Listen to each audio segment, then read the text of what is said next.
Thank you for listening to the CJ Mars Radio Network. WCJV Digital Broadcasting, Youngstown, New York. We're bringing you the best of paranormal radio 24/7. Featuring Half Past Dead Paranormal Radio on Monday nights, 7 Central, 8 Eastern. Paranormalities and Ponderings on Tuesday night, 8 Central, 9 Eastern. Paranormal Experience, 7 Central, 8 Eastern. Parley with Michael Gray, Thursday night, 7 Central, 8 Eastern. Saturday, Two-Faced News, 8 Central, 9 Eastern. And Sunday, Blackthorn Path at 7 Central, 8 Eastern. Looking for drama and nonsense? Look somewhere else.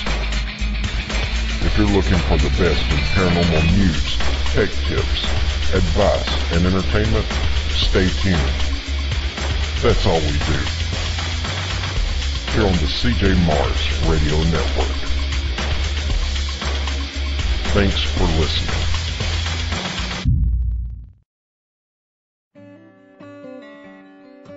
Auntie G and Mumsy B from the Blackthorn Path here, inviting you to join us Sunday evenings for an hour of magic and myth, story and songs, spells, rituals and recipes, and a whole lot more.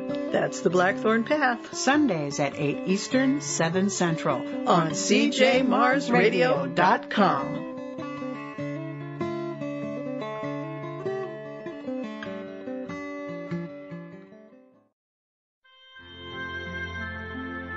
Hey everybody, this is Roger Bell, host of Half Past Dead Paranormal Radio on the CJ Mars Radio Network. Be sure to join us every Monday night at 8 Eastern for some interesting paranormal conversation with some awesome guests and a laugh or two. Half Past Dead Paranormal Radio is back.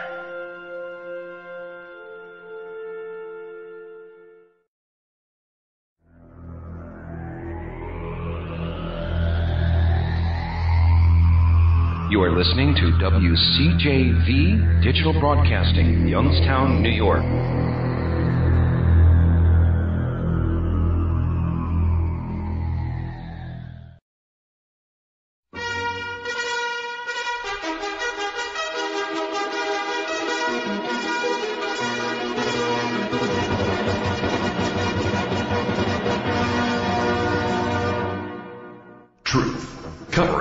Lies and in between, conspiracies, and those who dare to speak the truth. Get ready for a walk on the wild side. Welcome to Parley with your host, Michael Gray.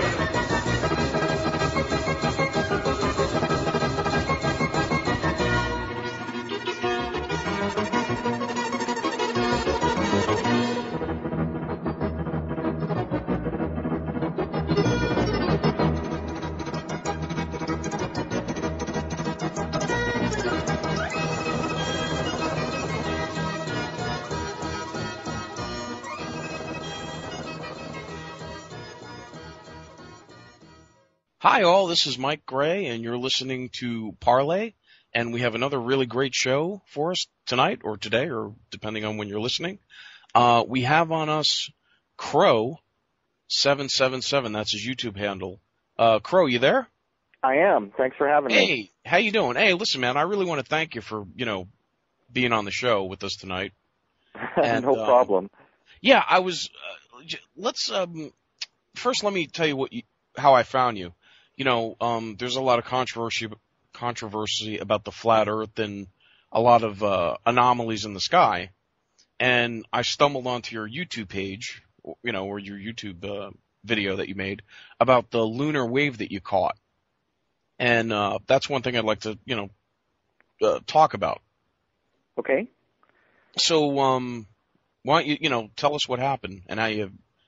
Because I used to be an amateur astronomer myself. I had a little, telescope, and I used to look at the moon all the time, And let's just get into that. How did you catch that on video? Well, the first time it was shot, which ironically is by far the best example of the lunar wave we have, was right at the fall equinox of 2012. Incidentally, it was the last day of the high Jewish holiday, which is called Yom Kippur. I'm not Jewish, but I believe that holiday series starts with Rosh Hashanah, and I also believe the Yom Kippur is the highest holy day. At any rate, I may be doing more work on that soon, because some people who are Jewish and know a lot more about it than I do have commented and brought me up to speed. But to get back to the lunar wave, I was filming with an 8-inch telescope in high definition, and I always shoot full frame, so I was not close up on the moon. And just by chance, I shot that anomaly that night. There was an interesting camera pan that became very important in that footage, where I panned down, the wave started, didn't see it, panned above the wave, and the wave caught up to the camera at that point. It took me a number of weeks to get beyond my human kind of reaction, trying to say this was camera, this was this, trying to put just a sensible explanation to it. And I actually finally deleted that clip off my computer, but that very same night I had the epiphany and understood what the camera pan meant, ran out, and really got shook to the core when I began to understand what I had filmed. Well, to date, there are 9 others who have filmed something that looks very similar to the lunar wave. We are calling them lunar waves. They're in varying degrees of importance, I would estimate. Some of them are closer up views. They've come from all over the place, even one from Germany. And almost all of them have fallen by equinoxes, with the exception of one which I believe was just past the summer solstice. For those listening, we're about to have a summer solstice here in June. So that's what I can tell you, just as kind of a primer. And that microscope, your telescope, that's a big boy. I mean, that thing's like a $1,200 telescope, right? That's not a little one. That is a very large. It's an 8-inch scope, so it's not a real small scope, but it was one that I had purchased back in 1995, so it wasn't a $12,000 scope. I think at the time, I actually bought it used. Someone had bought it, an older gentleman, and it was too much for me, returned it, never having used it. I think I purchased it for $2,600, but at the time, Yeah, that's what I mean. Yeah, it's a high-end scope you're looking through. Yeah. Absolutely. Yeah. So what do you think you caught? I mean, is it, because some people say, okay, is the moon even real? Is it a projection? Is it, because one thing that always made me wonder in school in science class, when my teacher explained to the whole class why only one side of the moon faced the earth, that it doesn't spin, you know what I mean? Yeah, I mean, it just seems so unnatural, That's right. The moon is a very funny thing that most of us human beings just kind of accept. It's something we see all the time. All through our lives, people have explained these foundational ideas to us, what it's about. Of course, NASA has played a key role in placing the image of what the moon is in all of our heads. The truth is, when you divorce yourself from all this information that's been pushed at you to form images in your mind about what the moon is, what you find is there are very few things about our moon that are run-of-the-mill. You will find so many things that are bizarre. I mean, you even stated a couple right there. And, this is kind of the process that I went through. I'd been viewing since 95, but when that event occurred, of course, I started shooting nonstop, and I was doing it at full moons. Very few amateur astronomers shoot a full moon for any length of time. And what you come to realize is the moon's not what you've been told it is. I mean, it's for me, it is basically that simple, and I know making that statement is very hard for a lot of people to accept, but, I'll be honest, that's where I'm at. Well, you know what I never understood, and they explain it to you, when the moon is coming up like a harvest moon, it's enormous. And they would go, well, the reason why the moon appears to be so big is because it's at the bottom of the atmosphere. It's going through all the different layers of atmosphere. And that's why it appears, like 2 times or 3 times or 4 times the size. And then as it goes... I'm sorry, go ahead. You know what I mean? Yeah, and so, you hear other descriptions that maybe there's lensing because when it's low on the horizon, it's going through more atmosphere, but when you've got a camera on it, and I always shoot full-frame video, you can see how much of that frame the moon is taking up. I think the effect that is probably most prevalent when this goes on is when it's up in the sky, there's no frame of reference around it, so it appears smaller. When it's right down on the horizon, all of a sudden you've got mountains or whatever's in front of you. Sometimes you're driving down the freeway and there's the moon, and it looks enormous. But what you find is, and I can't shoot the horizon where I am, but when it's high enough for me to shoot, there really is no noticeable change in the size. Yeah, right. So you're of the opinion of what? That it's a projection or a hologram, or what do you think it is? Well, I've gone through a process over many thousands of hours now and many years now. And I started by trying to describe this thing as possibly a hologram, and I've walked away from that now because when you say things like that, people begin to say, well, what do you know about holographic technology? How would that much power be generated? They start down this path, and that's not really the path I'm interested in. I'm not all-knowing. I can't tell you exactly how it's being done. I can tell you what I have observed. So what I now say is what we are looking at is a sort of a facade. It's not a rock in space. And, there are so many things.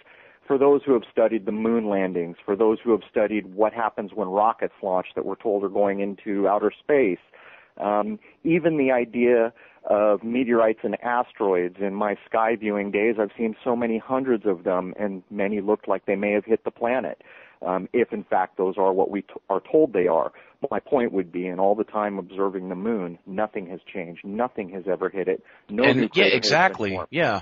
You would think that something small would hit it and it would kick up some dust and change the look. Yeah, it wouldn't kick up some dust. We're told there's no atmosphere, so anything that was kicked up would plume for a while, you would imagine. And we're also told that there is whatever the astronaut storyline was, 4 inches of dust everywhere like baby powder. But my point is every human being listening to this understands one thing about life. The one constant in life is change. I go out in my yard every day, something's different. There's a new flower, there's a new insect, something is different. It changes. Yet this moon, the first day I ever looked at it is what I see today.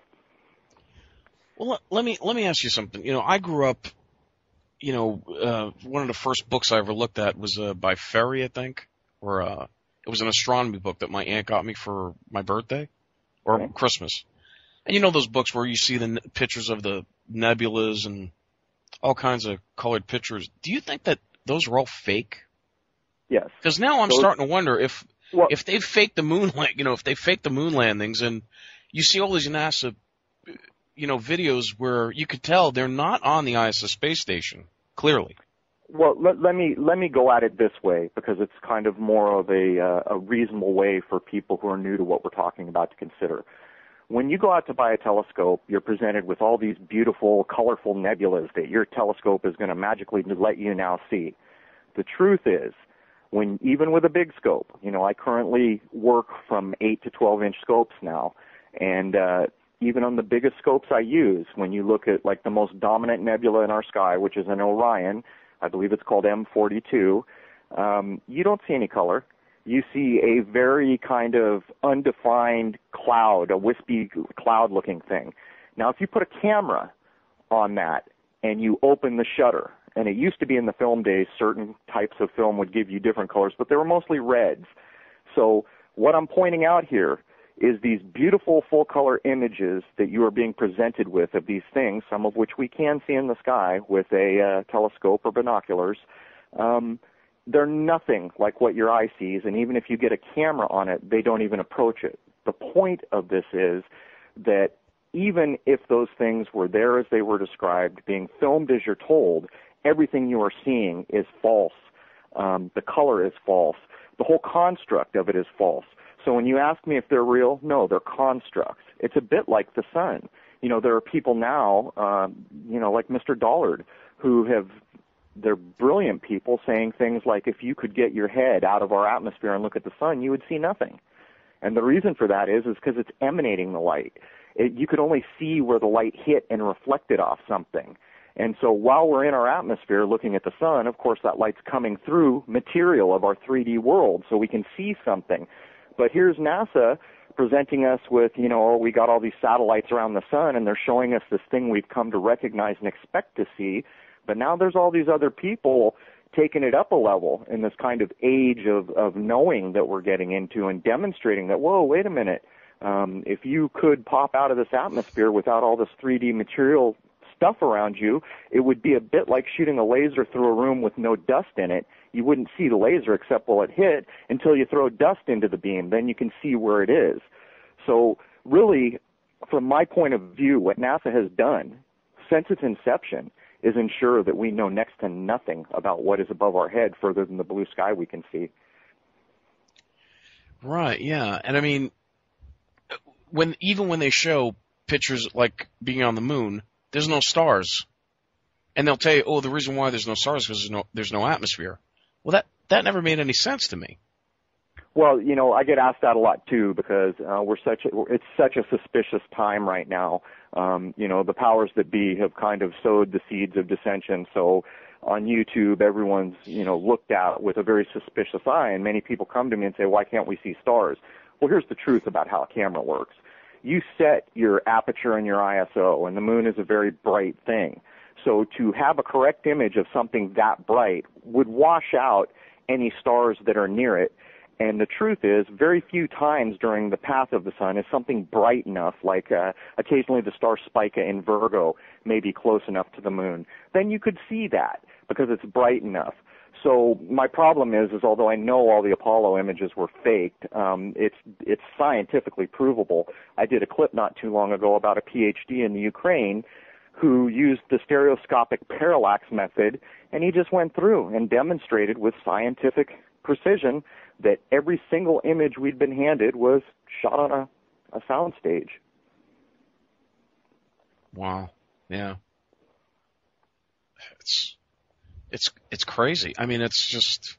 Yeah, it boggles the mind. It's almost too much to accept.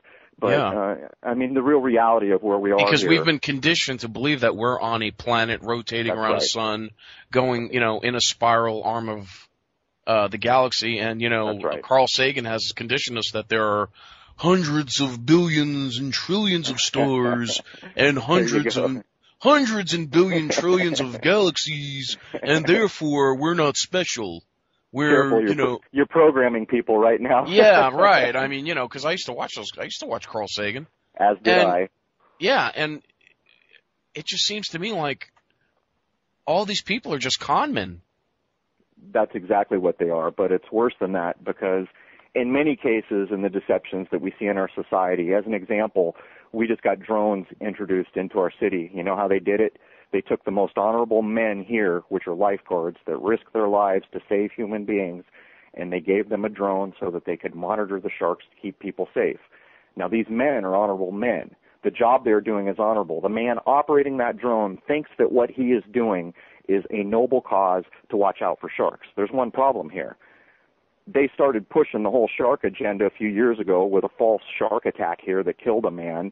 And then, as everyone in this country knows right now, a few days ago in the sign of Gemini, they did the two twin kids who had limbs hacked off by a shark.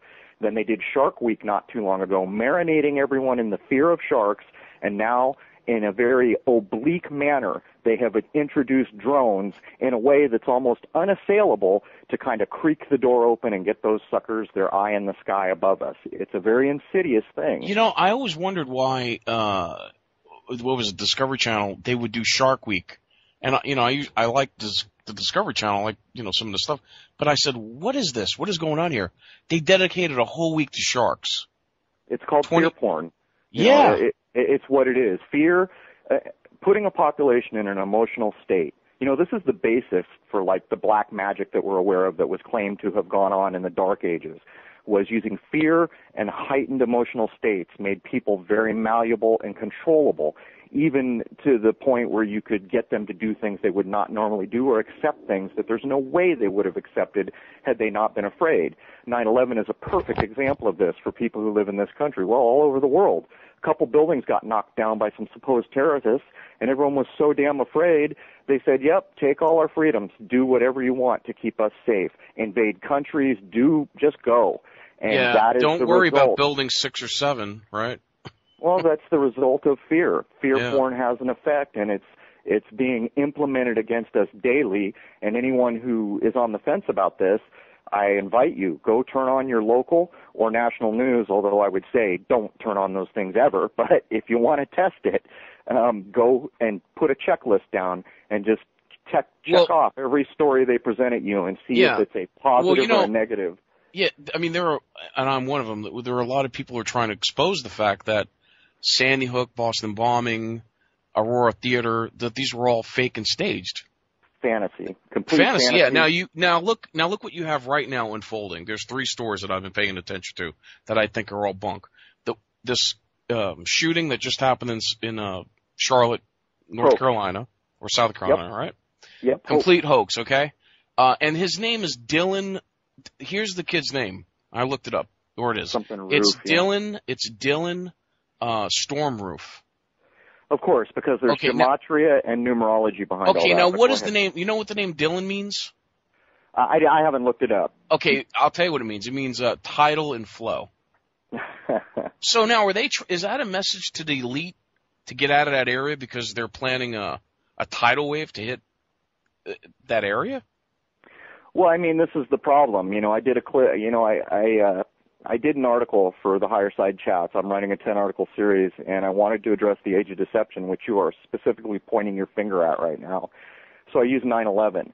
Everything has a numerical coding system, and it's probably based in the ancient traditions of Kabbalah and Jewish gematria. But there are other forms of numerology and gematria, and there are many people on YouTube demonstrating what's being done here. Everything is by the numbers coded. It's all kind of a very ghoulish, dark, black magic-y thing that is going on here. In the case of 9/11, what I did is I demonstrated that just people saying the words 9/11, and by the way, this completely ignores the irony in the launching of the emergency phone number 9/11 back in the 60s in this country. Jumping forward. Not just this country, but other countries Canada, too. all over the place. Canada started it, I believe, in North America. But this shows the planned progression over generations or hundreds of years sometimes. It's astonishing. But you get a whole society to begin saying 9/11. Now, what they are doing is echoing a broken system. In numerology, if you look at this from like a numerological sense, the average person that you ever meet would say the numbers 9, 10, 11, right? What they're doing is omitting the 10. Now, this seems like hocus pocus dominocus to people who are not familiar with what we're talking about, but I'll continue. In a numerological sense, number 1 is the beginning of a new cycle. You go all the way up, 5, 6, 7, 8, and you get to 9. 9 is a completion number. When you say the word 10, you, in numerology or gematria or other styles, you would add 1 and 0, giving you 1. So when you hit the completion of 9, you would roll back to 1. What's happened in 9/11 is being demonstrated to you that we exist in a broken system that seems to be some kind of a construct or kind of mimic of a fully functioning system. And in 9/11, you were going to completion, skipping the new cycle, which would have been 10, bringing you to 1, jumping up to 11, which is a magical number in their eyes, and that would add to 2, although in all these systems, 11 and 22 are magical numbers and sometimes hold their value without being added. So I know what I'm saying is a lot for a new person hearing this, but the point is there is factual basis to what I'm telling you. And if you go on YouTube to people like Zachary Hubbard and others, you don't really have to agree with the conclusions they're drawing, but you should understand what they are trying to accomplish is very darn important. Well, when you see that they're chemtrailing us, fluoriding us, and poisoning us they're poisoning the air, food, and water at every turn, right? Yes. To turn us into almost like Gollum-like creatures. It's almost like taking a massive population on a planet and creating some kind of a new subspecies. How do you address that? The simple truth is that what you choose to put in a human body has a direct effect and outcome on the abilities of that body and, more importantly, maybe the mind. And when you consider things like fluoride, you can only understand one thing, that the systems that are providing the sustenance, foodstuffs, and liquids that we consumed are, in fact, designed to prohibit what a human body and mind could be. Absolutely. Absolutely. And you know, it's funny that it all seems to, when did formula start coming out? You know, my generation, we're a formula baby generation. You know what I mean? Yeah. I mean, look at the word. Really, what we do now is we don't give babies mother's milk. We give them a formula. Yeah. I mean, we might as well call it a concoction or a tincture or a magic brew. Who the hell knows what? And not only that, I mean, you can take that further. Look at the baby bottles that had been provided for so long with BHP and all these other things in it.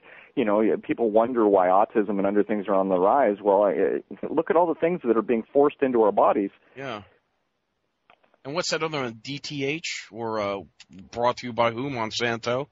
Or was it DDT? Well, I'm sorry, DDT. Yeah, DDT. That's a whole scary thought, too, now, because anyone who lives in California understands that we're in one of the worst droughts that we've ever been aware of. Anyone who's not asleep understands that the chemtrailing is directly proportional to the weather we have.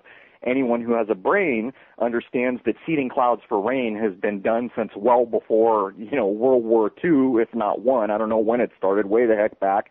So you're looking at an engineered drought. And so all these probably private farmers at some point will not be able to hold up. So who's going to come in and buy their land, do you think? That's just probably part of that agenda, is probably pushing in their GMOs and their Monsantos and all the other crap that they want to do. A lot of people say that the Chinese are actually taking land in lieu of payment. It all staggers the imagination, and the real truth is this. You just can't watch news. There's no reason for it. If you watch news, you're being programmed. That's all there is to it. And the unfortunate thing is so many people come to my channel and say, well, my God, how, I understand what you're saying. How do I get my news? What I finally did was say, why do you need news? You have a life. You have a vicinity around you that matters to you. And if someone wants to talk to you about some BS hoax that some guy got his head cut off in the Middle East, first of all, it's false. Second of all, even if it wasn't, there's nothing you would ever do about it other than that's right. I mean, that's right, because all the tragedies that are happening around the world, what can I do about it? You know what I mean? It's like, there's one thing. Why do I have to? Let me jump right there. What you said, that's a critical question. There is something everyone can do. This whole system is based on mindset, belief, and acceptance.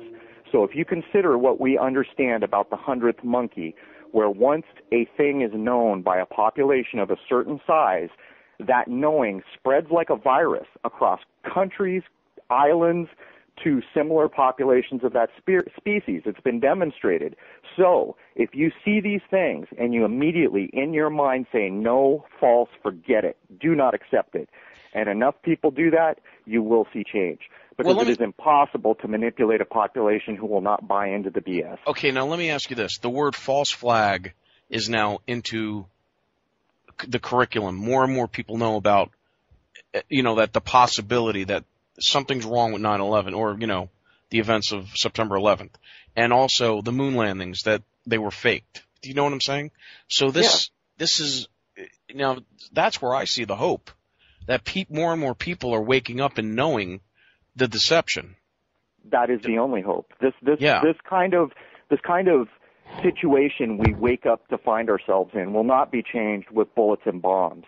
This situation will not be changed probably through direct confrontation. What will change this is knowing. And the problem with knowing is belief is the enemy of knowing. And I'm not taking a shot at religion here. I respect everyone. No. Yeah. And don't you see that the explosion of people wanting organic food and rebelling against vaccinations and but you see, this is the very problem. I have an organic garden. I'm looking at it right now. How organic is my garden that's being chemtrailed every day? Yeah, the only thing you can do is put everything I can. Yeah, we scrub the hell out of it. We do all these things. And so the real key here is people must wake up and say, no, I do not accept it. That mentality is the best weapon a population can have. Now, what happens after that, I cannot tell you, but I can tell you that is the absolute starting point for change. You either quit accepting, quit believing, quit echoing these kind of black magic, gruesome, false rituals that are being thrust at us in the hundreds every day, nonstop. the kind of police presence build up everywhere, the checkpoints in every road into San Diego, stops every car to ask you questions and then arrest you if they can. There's an arrest board up that shows. These are Border Patrol agents, by the way.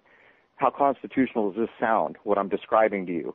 My point is if the majority of us say, wait a minute, I'm not putting up with this. This is wrong. If I call my city council, if I call my local sheriff, if I call my local news and say, hey, I'm fed up with what you're doing, if that happens enough and the mindset changes, that is where change occurs, and it would probably occur very, very quickly because they're really, you can't take someone's mind from them. You just can't. Once somebody knows, they know. Yeah, they are trying. Technology is coming that may change the statement I just made, but right now we have an opportunity to quit being asleep, stop ignoring details. Every single hoax that has ever been put in front of you will die under the weight of its own details, but you will never see those details if you accept it or believe it. Those details will be lost to you. Your brain will no longer allow you to see details in something you've accepted and now believe. Well, I just want to say that real quick, the three hoaxes that I see in the media are that NAACP president, what's her name? I'm not familiar. Okay, yeah, she's a white woman pretending to be black. She just had to resign. The race baiting, race baiting goes on nonstop. The race baiting, like I said, that prison break up in New York. That's like a Shawshank Redemption type thing. And laughable. Yeah, that current police shooting that just happened last night. Yeah, hey, laughable. Hold on, because we're gonna take a quick break. Okay. Hold on. You are listening to WCJV Digital Broadcasting, Youngstown, New York, CJ Mars Radio. I'm your host, Mike Gray. This is Parley, and we'll be right back with our very special guest, Crrow777. Hey, you there. Yeah. You, watching the ghost hunting show on TV? I know. What are you doing now?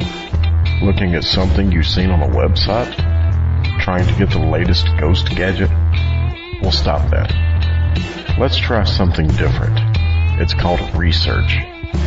This is Frank Lee, host of Paranormalities and Ponderings, here on the CJ Mars Radio Network, every Tuesday night at 8 p.m. Central, 9 p.m. Eastern. Tune in and let's learn together. Do I know everything? Far from it. But I'm bringing some great informative guests so we can learn all we can together. I'll see you Tuesday on CJMarsRadio.com.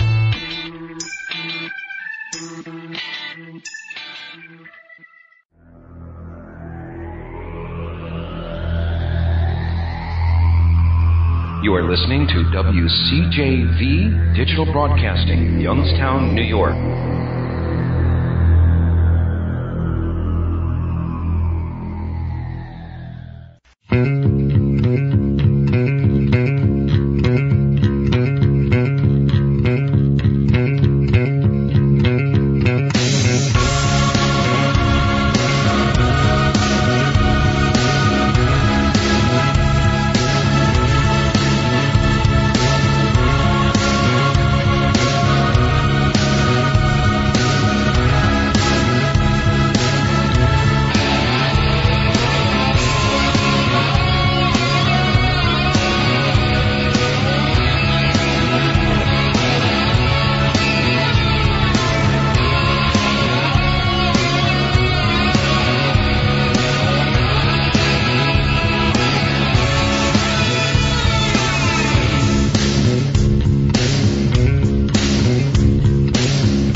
Okay, we are back. This is Parley. I'm your host, Mike Gray, and we are back with our very special guest, Crrow777. Hey, Crow, you want to give your plugs or your YouTube page and if you have a website? Yeah, I don't have a website anymore. It just became another expense I didn't need. Main way to see my stuff or comment to me is on YouTube. You can find me as Crrow777. There are two R's, CRROW777. Also, on the podcast, Higher Side Chats, I'm currently writing a 10-article series, and I just did another interview with him yesterday. It went 3 hours, so we covered a lot of ground. Oh, Greg Carwood? The best. That guy is Oh the yeah, best. I like that guy. Yeah, I love his interviews. He's great. I like Greg. He's the gold standard in my mind for the kind of new generation of folks doing what you're doing. Yeah. I listen to his interviews. I wish. Yeah. He's cool. I should actually what do you call it? Subscribe.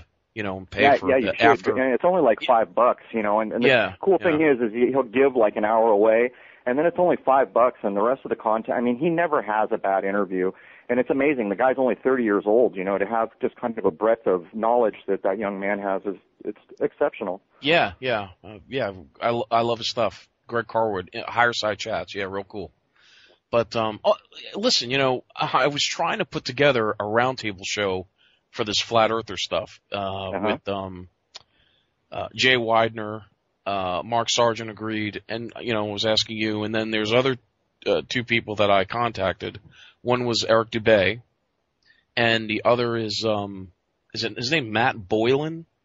Yeah, I've heard of Matt Boylan. Yeah, and it's like, oh boy, this one doesn't like that one. Well, this is exactly why you will never find me in the flat earth argument, is because it is a lot of backbiting, and I have come to the conclusion in the work that I'm doing, my main goal is to try to just get people to consider what they have been told is not correct. In my case, right. If I can get people to even consider that what you've been told about the moon isn't correct, then other things will fall in place. Right. What I see in this kind of flat earth community, and I think the society is at least, a couple hundred years old or something, is the replacement of one fantasy in the mind of the individual listening with kind of the new model that's really not completely provable. And to my way of thinking, it would be better to point out that what you've been told is wrong and let it move organically forward from there. Yeah, exactly. In other words, let the truth come out, whatever it is. Are we on a flat Earth? Are we on like with the Mayans? Was it the Mayans or Incas believe that we were on the back of a turtle? Yep. Well, it's pretty clear for anyone, like in my position where I've done so much observational work with telescopes and other things now. The description we've been given of this, the foundational information that informs you about where you are in this universe, if there is such a thing, is incorrect. It's that simple. Now, to go ahead and throw together the convex, concave, flat, all these other models that come around, I'm just not interested in being part of that. Right. Yeah. Like I said, I don't know. I'm just interested in finding out what's going on. What is the truth? That's all I'm interested in. What are facts? I totally understand. Not someone's agenda. You know what I mean? And, you can only access what you can access. Yeah. So, but I do understand the concern of some people, some people that are saying this is a psyop, that because the Illuminati want to take us back to when we were peasants and, in the Dark Age. So what better way to fool people than that the moon isn't real and we're on a flat Earth? You know what I mean? Well, I would point out that anytime you form an organization, even if every intention and every effort has been made to make it true to purpose, you have created this entity that is now easily infiltrated and easily manipulated over time. That's why I do not belong to any organization. Nope. Nothing. I am me, and I will think for myself, and I'll like who I like. You know what I mean? I'm just a human being. Exactly. Yeah, definitely. Any other topics? I think it's important to kind of point out what we're seeing here in San Diego right now. I already mentioned. Oh yeah, Jade Helm. Well, okay, did you see that ARP commercial that came out? I don't watch TV, so I didn't. Oh, okay. Well, okay. ARP not that long ago did a commercial where it was a mother giving a child a bath, okay? And the TV's on in the living room, and you don't see the TV, but you can hear it a little bit, but you really can't hear it, you know what I mean? So she goes in, she gives the kid a bath, and then she comes out, she's drying off the kid, and then it cuts to now the little girl is the mother or an older woman, and the woman that was giving her a bath is now an old lady. Okay? Yeah. And, okay. But then what someone did was they played up the volume on the TV, and it was a martial law statement.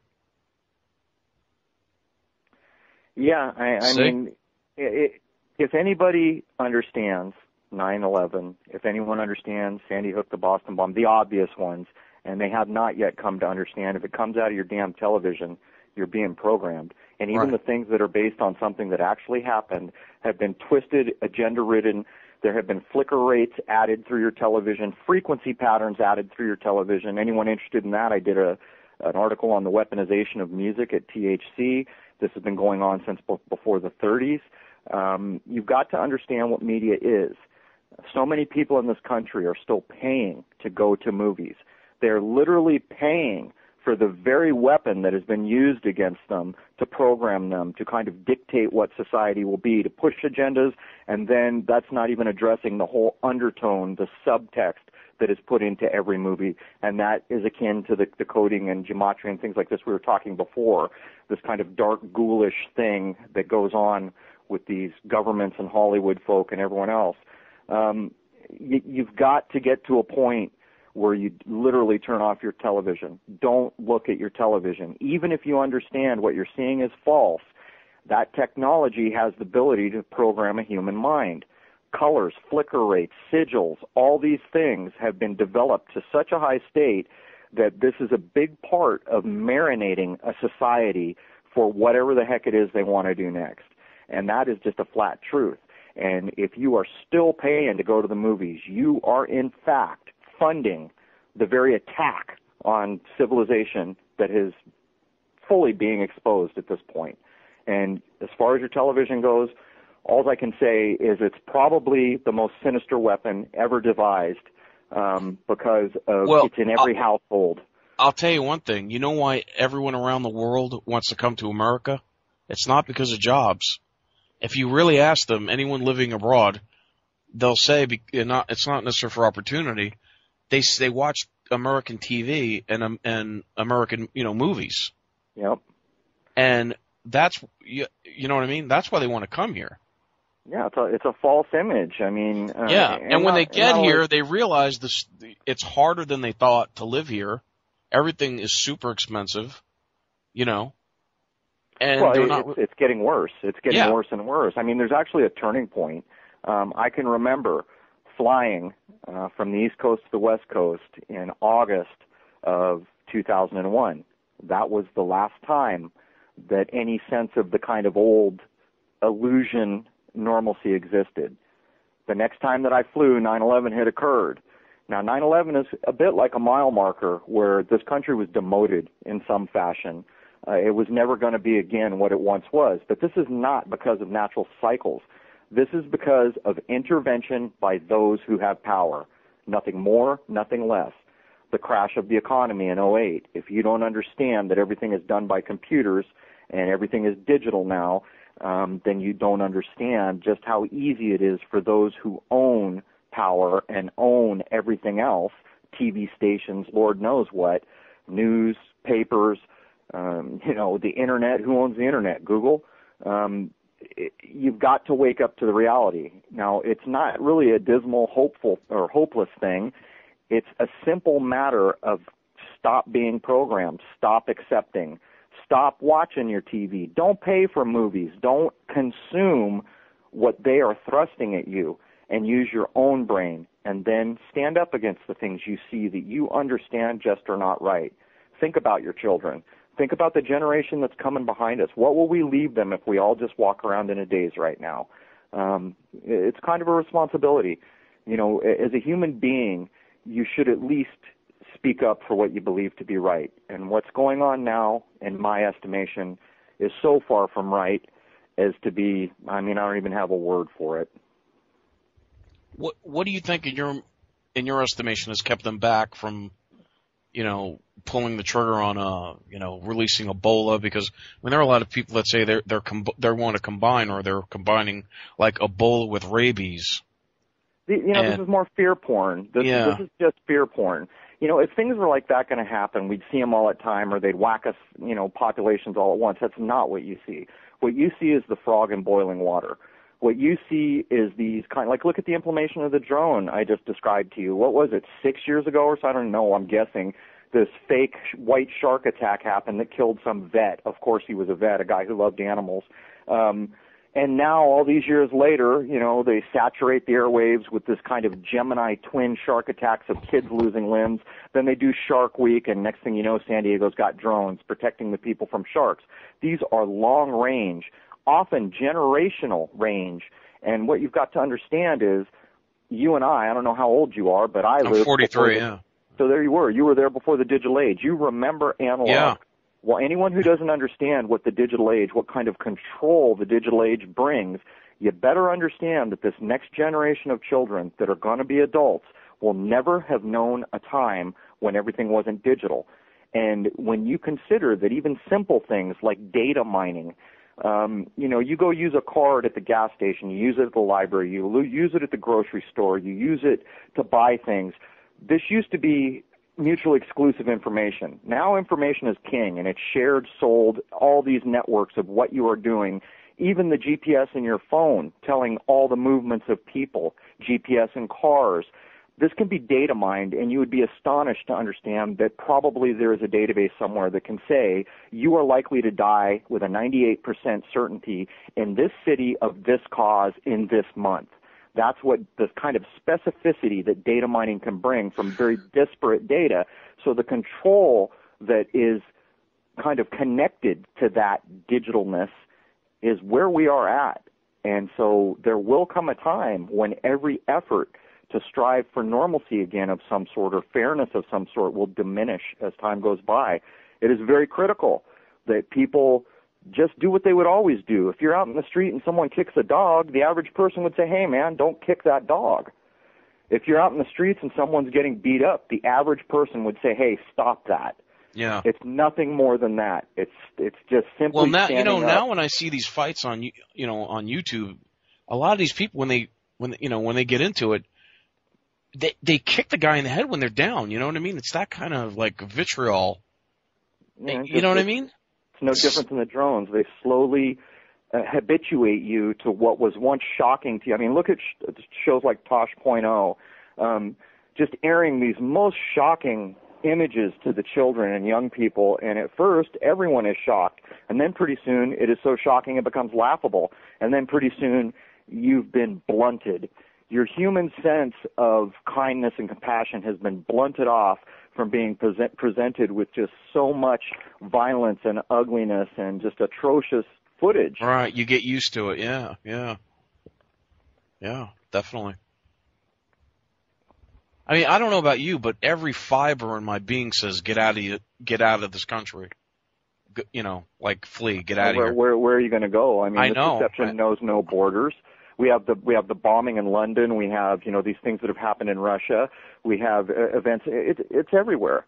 You're looking at a group of people that are at the highest echelons of everything. They control everything. There's a lot of people out there saying they're not people. I choose to take the kind of reasonable we can think about this course. Whatever is controlling it. It doesn't know any borders. And so when you consider the lunar wave I filmed, I mean, what I'm here to tell you is I got a telescope, and I still cannot detect the edge of this illusion. Yeah, I mean, are we in a hologram, a matrix? You know what I mean? Hard to say. I don't have a fantasy model to replace people's reality with, but what I can tell you is details will destroy any hoax. So, it's just that simple. Stop believing and accepting and look at details. There is no deception occurring now that will not crumble under the weight of its own details. The programming, the marinating of media, your food, all these things are designed to try to get you to just be this asleep, detailless, recognizing individual. But that's a choice. You have a choice. A human being has the ability to detect deception. And until that happens at any major level, where you kind of reach that critical mass, this is going to go on. This is the new reality. And the truth is, it has always gone on, but what we're seeing now is a very ramped up version of it, more in your face. I mean, I can go back and look at TV shows from Leave It to Beaver era. I can pick out the codes. I can see the underpinnings, the secret messages being sent. I can see it. It's there. As long as we've had TV and movies, it's been there. 9/11 was being echoed in 1979 with David Letterman in the clip. There's not a person on the planet that could have predicted that 9/11 would ever mean anything. But it ain't 1979 anymore. We were all here. We all saw it. So when we go back and see that now, that was on David Letterman's, after his service of 33 years, the magic number, that was on his final episode that I recorded for the specific reason that I knew in New York City, after 33 years of service by that man, we would see a 9/11 echo, and I was writing an article on the Age of Deception. And there it was. Mary Tyler Moore, I think an early Michael Keaton, the first black Batman, hint, hint, and jerseys, game jerseys, two of which were 9/11. And she's singing, with a little help, we can make this whole damn thing work out. Hear the town exploding as her arm sweeps by the two jerseys with 9 and 11. We're not all asleep anymore, and this crap isn't just going to fly by. But the problem is a lot of people aren't catching on, and without those people, it makes this a very difficult endeavor. You know, I didn't see that last episode. Maybe I got to watch that on YouTube. I didn't see that, David Letterman. I stopped watching Dave because when he moved to from NBC to CBS, I didn't think he was funny. Something changed. You know, it was weird. It was like it wasn't even him. You know? Yeah, I don't know what to say about that. I'll never be able to view what used to be called entertainment in the same way because I understand at the basis of what's going on. But no, I've seen him do the Flash, the satanic hands, the Baphomet. You know, the I love you. Yeah, I've seen him do it. You know. Of course. It's a club. Those people are not like you and I. They have a lot of money. They have all these things that we don't, and what they're doing contributes jack to our society. Yeah. They're doing it under the guise of entertainment. But, you know, I just saw some glimpse somewhere where Steve Martin was getting a Lifetime Achievement Award. Well, good for you, Steve. You know, you really added so much to our lives in doing what you're doing.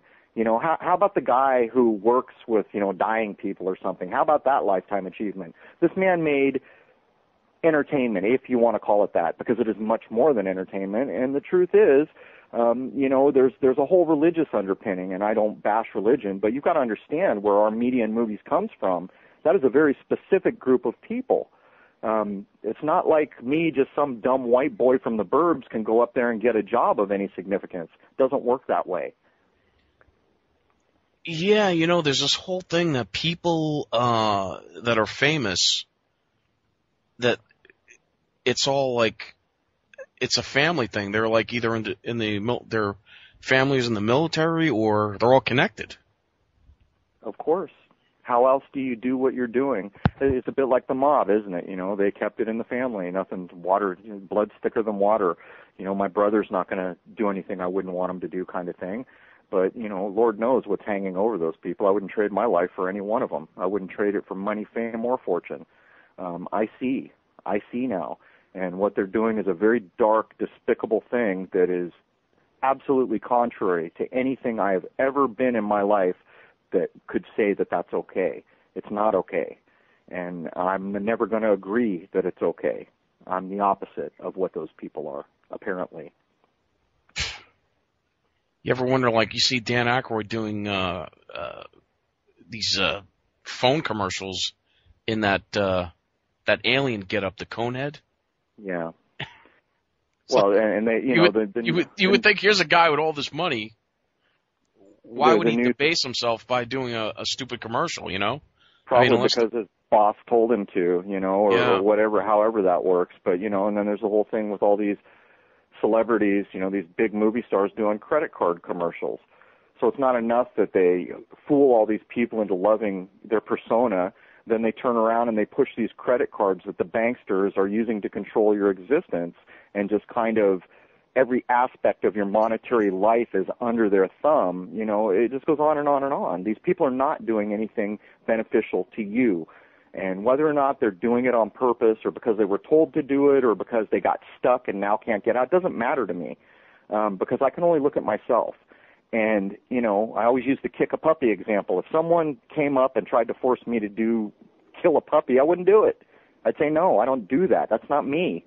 For some reason, these people carry on. And in most cases, they seem pretty freaking proud about it. Go back and look at Mary Tyler Moore and the Dave clip in his 33. You know, I've got an article up on THC called Understanding the Age of Deception. There's a link to that video there. And the funny thing about that is Dave showed in his show it cut very quickly. And the reason for that is I show the full clip in my article. I link to it. Had he run it longer, there would be too many modern eyes who would not have been fooled by the shenanigans that were being flaunted, you know, in front of the world. So, you know, the question I always have is, do these talents know what they're doing? In other words, they know the codes they're giving, right? Well, clearly codes are used because somebody can use them. I mean, it's that they're simple. not. In other words, they're not just reading off a cue card or saying lines. Who knows? You know, who knows? Yeah.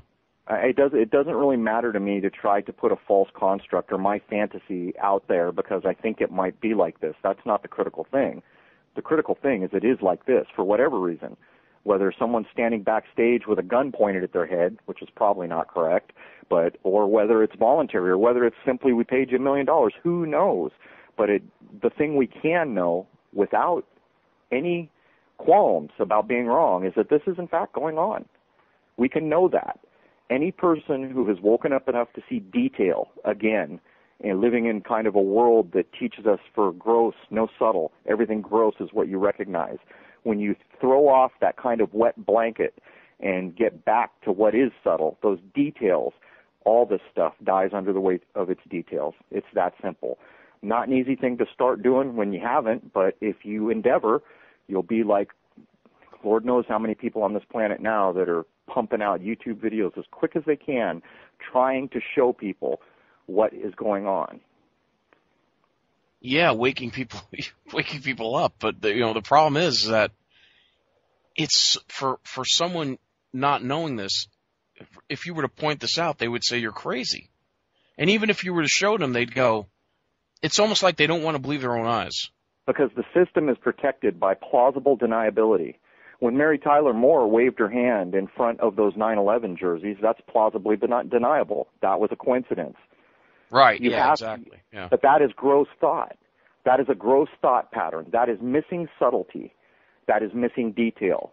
So if you say that about Mary Tyler Moore's little 9/11 clip where she's singing about the town exploding, and then you go look at other things and you see 9/11 over and over, and there are a gazillion YouTube videos that demonstrate that the 9/11 meme is being flashed. The last one I witnessed was all about Back to the Future movies and the 9/11 meme being flashed in there, made pre-9/11. If you are a human being that cannot begin to understand that there really are no coincidences, and when this happens over and over and over, you can't let plausible deniability whitewash away the reality that you're being denied. Well, everybody should go to Betsy McGee's. There's a lady named Betsy McGee. I don't know her. Betsy MCGE. Yeah, she's on YouTube. She put together really amazing info on 9/11 and it being an inside job with the Rockefellers. It was pretty interesting. But I just wanted to give her a plug. I haven't watched that, and I did say one name, but I'm just very careful about who I point to on YouTube because, without following someone for a long period of time and watching what they're doing, it's hard to tell whether they're replacing fantasy with fantasy or have some other agenda. But you've got to get information from somewhere, but I'm not aware. Yeah. I have not followed that source. No, it was pretty interesting. I just wanted to give her trying to get her on the show, but that was me giving, not you. That was me saying that. So, but yeah, with all these psyops going on, yeah. Did you see when Dave Chappelle was on Letterman after his big comeback? I don't watch TV. Yeah, I don't watch TV. Right. I missed it. Well, maybe I didn't miss it. I don't think I missed much. Well, Dave Chappelle was a big star, and he ran away from his show. He went to South Africa, and he's basically come back saying that everyone's trying to tell him to put on a dress, and basically he's back. So he's shall we say what do you say? He's in the club now. He resisted for 7 years and he buckled under, I should say. So yeah, I don't. It's hard to know the details of a person you will never meet, and it's hard to tell when video that is edited by human beings is being thrust at you what is real and what is not. And the real truth is, a big part of replacing reality in the human mind is just by simply inserting fantasy images that the people then accept. And, that is why television is so dangerous. And with the technology at such a high level where, it's been demonstrated what frequencies can do. And everything is a frequency. Color, sound, words, flicker rates, these kind of sigils that they flash in all the news things. The human body is not immune to that, and it is a known thing. You hear so many times when there's a famous, actor or actress, there's got to be hundreds of clips out there, I would imagine, not that I've seen them, of these people saying, I don't own a TV. Well, why would that be? You're in the entertainment industry. Some of these people probably even had television shows. They don't own a TV. It's because they know damn well what a TV is for. Yeah. And a lot of them don't own mirrors. They don't like mirrors in their houses,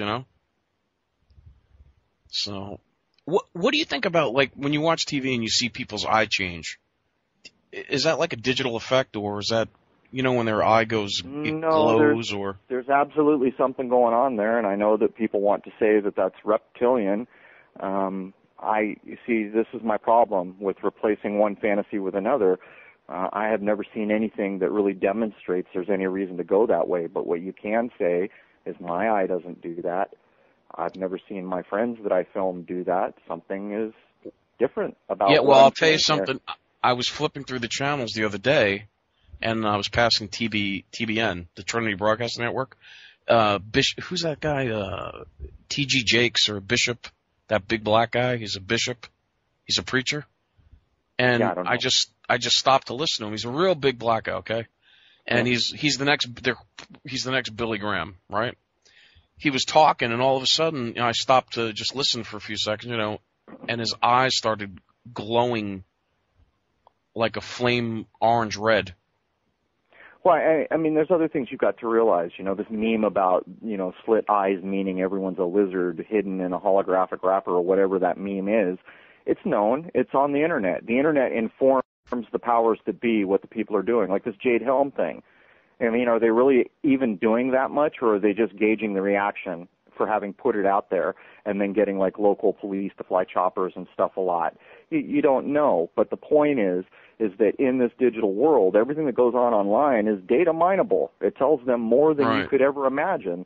And so when you see someone's eyes glow, what are you looking at? Did a video editor do that to further the meme and scare the people, or is there something to it? My personal view on judging video is it's not trustable. If you've ever known a person in your life that lies all the time, how do you view that person? Do you accept anything from them? That is what TV and video are. Exactly. And I would also mention, as a human being in this country, if you do wrong, you are dragged before the magistrate. That man, Magi straight, in the black dress up there, supposedly doling out justice. My point being, if you lie and you are caught lying, all testimony prior to that lie is inadmissible. Everything you will say after that lie is inadmissible. That is the standard that you, as a citizen living here, are held to. So how is it that you can witness things like Sandy hoax and these other things that we know are false and then accept anything ever again? And since that was thrust at you through a television, why are you giving that television a break? That thing is lying to you, just like the individual that you might know in your life who has always lied, and you would treat that person in a certain way because you know that you will not be told truth. That TV is that person. Yeah. Well, even like, I used to think that local news at least was not fake. And it is. It's completely, There is no news that is not fake. Yeah. There is no channel on your television that is not owned by a very small group of people. There is no newspaper. And for that matter, once thing goes digital on the Internet, think of this. Google has been scanning paper books that we hold and read and have most of our lives. For those of us who are older, they're scanning them day and night and have been for a long time. At some point, when all those books are digital online in the care of Google or whoever has they'll be able to edit them. Absolutely. They could push one button and say, have every reference to the word bad man be man.